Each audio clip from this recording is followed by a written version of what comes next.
In late summer 2019, a fraudulent claim against me was submitted to the Child Maintenance Service as part of a fraudulent family court litigation strategy, which had already placed my business in severe financial distress and led to me being made homeless, living in a borrowed camper van.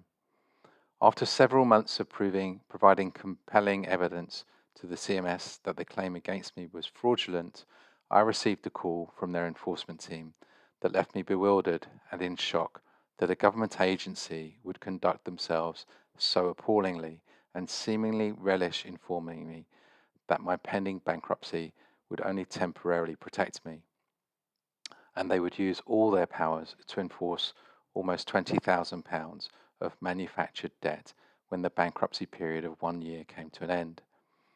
It was this experience that led me to embark on a period of 18 months research into the conduct, financial reality, and consequences of how the CMS operates. The outcome of that period of investigative research is a detailed 50-page report titled Parental Deaths and the Child Maintenance Service. Are parents in financial despair being driven to premature death? This presentation is a summary and explanation of some of the key findings and an overview of what has happened since the report was published in June 2021. Data for the study was gathered from a series of Freedom of Information requests, from CMS quarterly statutory reporting, from the Department for Work and Pensions publicly available Stat Explore database, from the CMS online maintenance calculator, and other public data sources such as the Office for National Statistics, from the NHS, from the police, and also from a number of academic and think tank studies covering mental health, suicide, and the Child Maintenance Service itself. The first set of results from data analysis showed that there was a significant problem of excess death among the paying parent population, but by contrast, the receiving parent population had a death rate some 2% lower than expected. The paying parent population split into two subgroups. Those paying parents without any arrears had a death rate elevated by 14.8% over the expected rate. But the paying parent group that had arrears had a death rate elevated by 1,428%, or in other words, a paying parent with arrears was 14.28 times more likely to die than a person of the same age and sex in the general population. My report covered a period of 34 months, from September 2017 to June 2020. In that period, there were a total of 2,871 excess deaths within the paying parent population of the Child Maintenance Service, which when averaged provides a figure of annual excess deaths of paying parents totaling 1,013. The paying parent population within the CMS is roughly split 95% fathers and 5% mothers. The paying parents who fall into arrears are in line with this percentage split. Separating the deaths of paying parents with arrears who were mothers from the overall figures, it was possible to calculate the rate of death for paying mothers with arrears and compare this to the overall rate for paying parents with arrears. The rate of death among paying parent mothers with arrears was even higher, at 1,527%, compared to 1,428%, greater than the national all-cause mortality rates published by the Office for National Statistics. This is significant not only because the death rate of receiving parent mothers under CMS is 2% lower than the expected national age-adjusted death rate, but also because the mortality rate of females nationally is 25% lower than males. So to have a death rate among paying parent mothers who fall into arrears that is 7% higher than the already alarming rate of paying parents collectively who fall into arrears is very significant. The suicide rates for men in the UK at the time of writing the report was 17.4 per 100,000 of population, and for women, a much lower rate of 5.4 per 100,000. Male suicide in the UK accounts for more than 75% of the total, so nationally, women are 3 times less likely to commit suicide than men. Yet the calculations show that paying parent fathers who have fallen into arrears have a suicide rate of 1,756 per 100,000 of population, compared to the national rate of 17.4 per 100,000, more than 100 times higher than the national rate for males. But the situation with paying parent mothers with arrears is even worse, albeit that there are far fewer of them. If all the excess deaths among paying parent mothers are suicide, then the suicide rate for that group is 1,740 per 100,000 compared to 5.4 per 100,000 nationally, some 322 times higher than the national rate of suicide for females. These figures show that the CMS does not discriminate on the grounds of gender when it comes to extorting money from paying parents. Mothers who are paying parents are treated equally appallingly to paying fathers, and the consequences of this are borne out in the data. To put this into context, the average number of paying parent mother excess deaths each year under the Child Maintenance Service is 42. This is 5 more than the 37 women that the End Violence Against Women website states are killed by a partner or ex-partner each year. The question remains, however, as to whether the CMS is a key causative factor in excess paying parent deaths. The CMS refused to release key data that would have enabled me to make a determination on this question. Their reasoning for this refusal was that it would be a breach of data protection. However, the deceased have no protections under data protection legislation. So it was necessary to be creative in identifying a compelling indicator that these deaths have a key causative connection to child maintenance service conduct. During lockdown for COVID in 2020, the CMS significantly reduced their enforcement activity. Enforcement activity is published in their quarterly statutory reports. It was therefore possible to compare the level of enforcement activity prior to lockdown in 2019 to the level of activity during lockdown in 2020.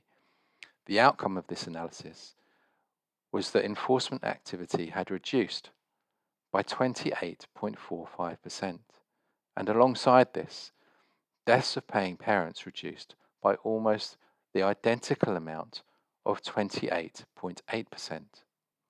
It is these factors that add significant weight to the likelihood that the CMS is a primary causative factor in excess deaths of paying parents. This converts to approximately 300 parents who would almost certainly have died had the CMS continued with normal levels of enforcement during lockdown, but these parents were spared, at least temporarily. On to the key financial findings. The criteria involved in setting the amount of maintenance a paying parent must pay a receiving parent each month are: how many children are being claimed for? How many other children is the paying parent financially responsible for? How many nights of care per week does the paying parent provide to the child or the children? What is their annual gross income?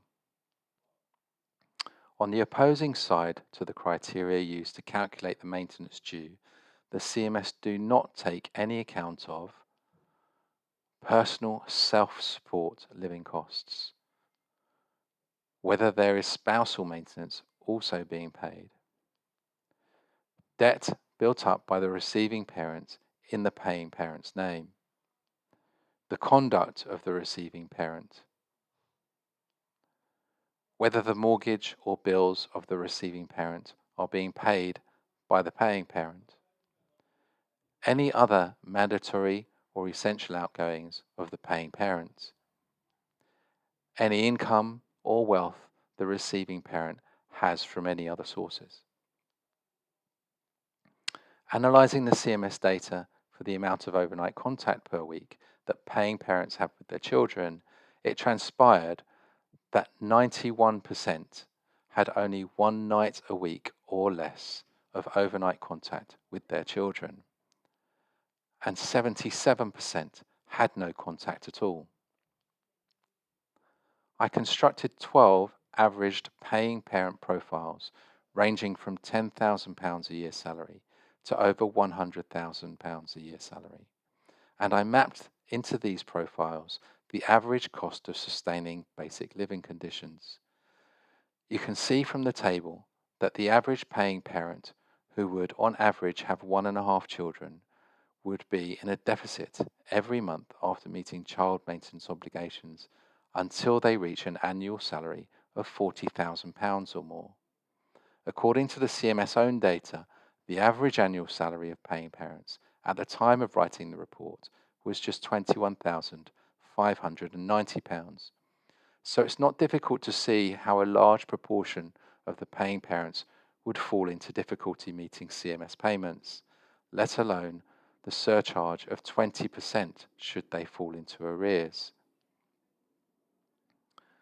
This problem is exacerbated dependent on two key factors: how many children are being paid for and how many nights of care the paying parent has of those children. We can see the inversely proportional effect that withholding contact by the receiving parent has on the paying parent, and how much more severe it is when there are multiple children. By contrast, the reverse of this will be true for the receiving parent. The greater the number of children there are, and the fewer nights of care they permit the paying parent to have with those children, the greater the level of income they will receive, added to any benefits they may be claiming, added to any spousal maintenance they may receive, and any income they are generating through employment or other sources, which of course is tax-free up to the first £12,500 every year. This creates a poverty trap for the paying parent, where their only hope of escaping that trap is to be fortunate enough to be able to land and hold down a very highly paid job or take on multiple jobs. But the higher paid the employment is, the higher the taxes they must pay, while the cost of maintenance will also increase, as will the cost of any surcharges levied by the Child Maintenance Service. Therefore, perversely, this structure also creates a windfall of income for HM Treasury, because receiving parents' tax codes largely go underutilised and in many cases are not utilised at all, whilst the paying parent is pushed into increasingly higher tax bands the harder they try to escape poverty. I calculate that the stealth tax benefit to the government as a result of paying parents having to push themselves into higher income brackets in an attempt to cope is in excess of £3.5 billion annually, forecast to double by the end of the decade, which perhaps goes a long way to explain why there has been no parliamentary appetite to tackle this problem. The CMS have been the subject of accounting reports by the National Audit Office, where in the report above they state, the department does not tell non-resident parents that it will consider lowering repayments if they cause financial hardship. The department aims to ensure that parents pay off their arrears within 2 years, However, recovery of arrears can cause financial hardship. The department told us that it has a number of safeguards in place to review the affordability of maintenance payments, and caseworkers can also use a debt negotiation tool to agree lower repayments where appropriate. The department told us that it does not tell people who have arrears about this option unless asked in order to encourage payment of arrears.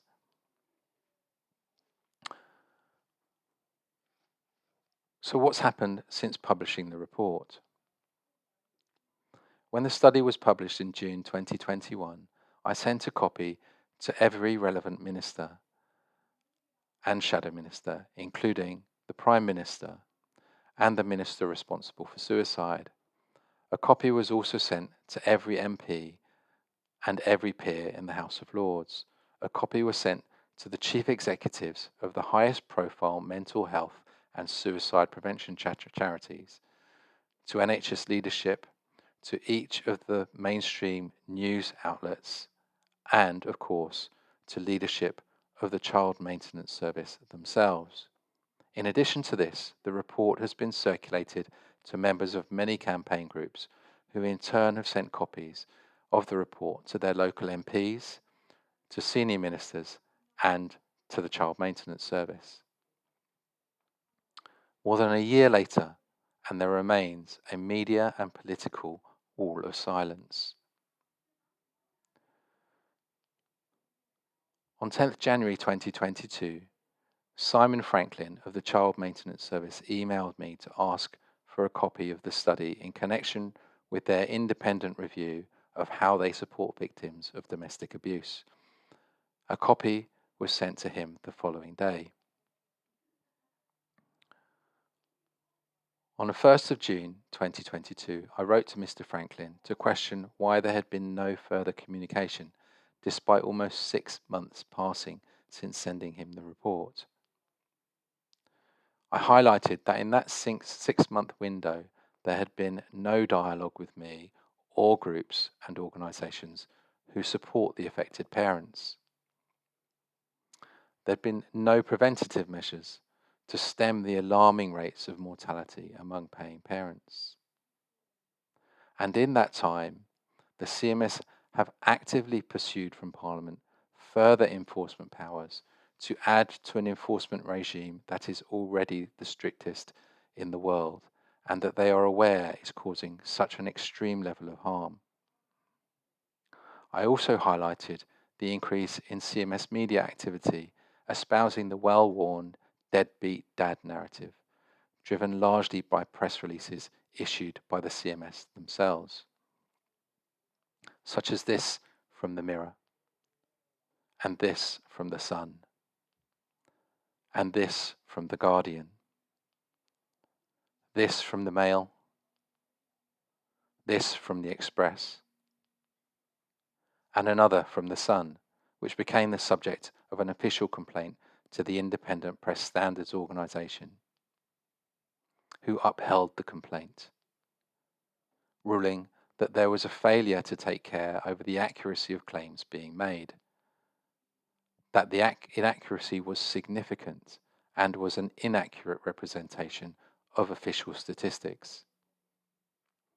In my email to Mr. Franklin, I went on to highlight that, given the seriousness of the information contained in the study, and that it makes compelling link between the CMS conduct and premature paying parent death, that the CMS had not invited any representatives of groups supporting paying parents to have a seat at the table.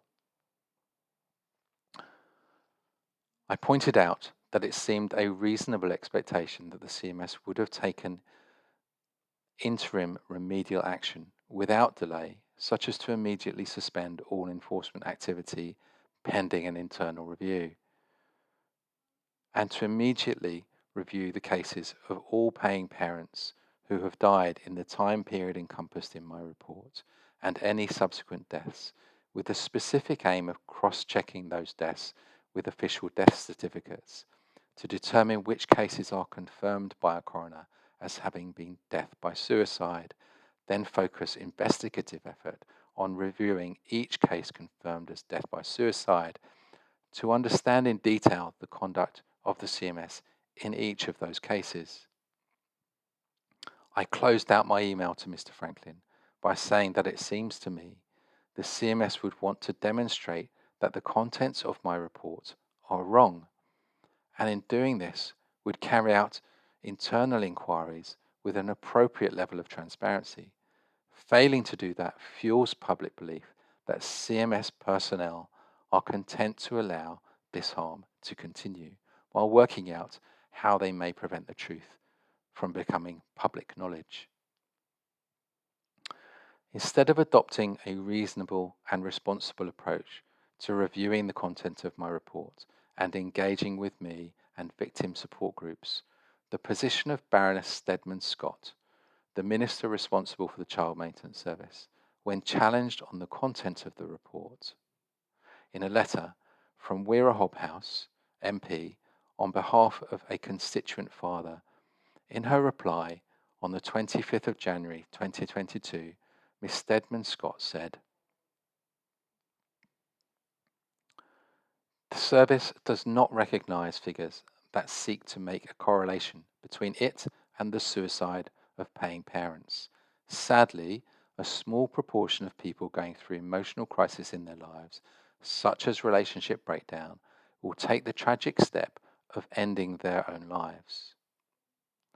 Let's focus in on this passage, the relationship breakdown given as an example of why parents may be committing suicide is the same relationship breakdown by default that the receiving parents have gone through as well.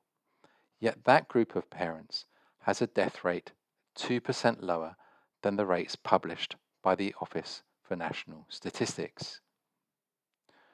And this is all the more curious because a simple search of Google for domestic abuse link to suicide brings back 844 million results, suggesting that if relationship breakdown is a key factor in suicide and experience of domestic abuse is also a key factor, then the 59% of receiving parents claiming an exemption from the £20 application fee due to their claim that they are victims of domestic abuse are at extremely high risk of suicide, yet the data shows they are less likely to die than were they not a child maintenance service receiving parent. Apparently, as much as 59% likely to have suffered the emotional crisis of relationship breakdown in combination with being a domestic abuse victim. Alarmingly, the percentage of parents claiming exemption from the application fee due to domestic abuse has been on the march since introduction of the exemption in 2015, starting out at 28% making the claim, reaching 59% at the time of writing the report, and projected to reach 100% at the end of 2028 if the same growth trajectory continues. But that's not the only thing that's been on the march. The CMS has seen remarkable growth in case numbers. In March 2015, there were just over 87,000 paying parents. At the time of writing this report, that had ballooned to over 500,000. And following the same growth trajectory, the 1 million paying parents milestone will have been reached by the end of 2028. This growth is in spite of the fact that marriage rates have fallen by over 20% in the age ranges of most female applicants to the child maintenance service. The divorce rate has dropped by 37% since 2004. The birth rate has declined by 12% since 2012, and domestic abuse reports to the police have fallen by 30% since 2005. This saturation of the addressable market of separated families by the Child Maintenance Service is very bad news in terms of the national suicide rate if urgent action is not taken to tackle this organisation's framework and conduct. We can expect that by the end of the decade, the overall UK suicide rate will increase by 20%, and a further 2,000 children each year will suffer the traumatic, premature, and permanent loss of a parent for the rest of their lives. In my view, the position of ministers and senior management responsible for the CMS amounts to institutional DARVO. A quick search of Google confirms the definition of DARVO to be deny, attack, and reverse victim and offender. So the denial. The service does not recognize figures that seek to make a correlation between it and the suicide of paying parents. The attack from the mirror, from the mail, from the sun, from the Express, from the Guardian, and from the sun again. And as if that wasn't enough, this latest attack on the very liberty of already dead broke paying parents is certain to increase the number of suicides driven by the CMS rather than fulfill their duty of care and prevent further loss of life.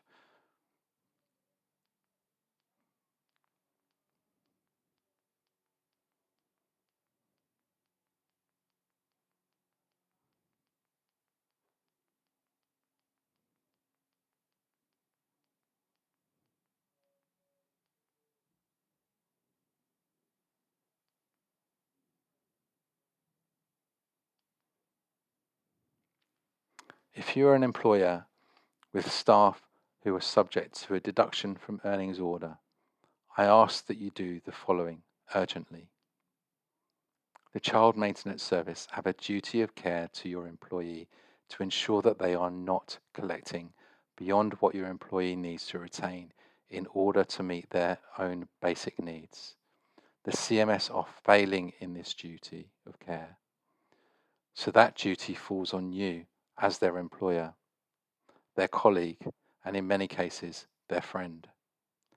To achieve this, you should suspend your compliance with deduction of earnings orders unless the CMS carries out individual risk assessments for your staff, and those risk assessments legitimately conclude your employee will be left with sufficient income to meet their basic living costs. By complying with the deduction of earnings order without the consent of your employee, employers are breaching their employee's contract, as well as putting their health, well-being, and perhaps even their life at risk. Employers should consider offering employees redundancy terms and rehiring them as independent contractors, rather than complying with deduction of earnings orders, so that they can gain a level of control over their finances and a line of safety between them and the child maintenance service. Please reach out to me if you need guidance on this. Thank you very much.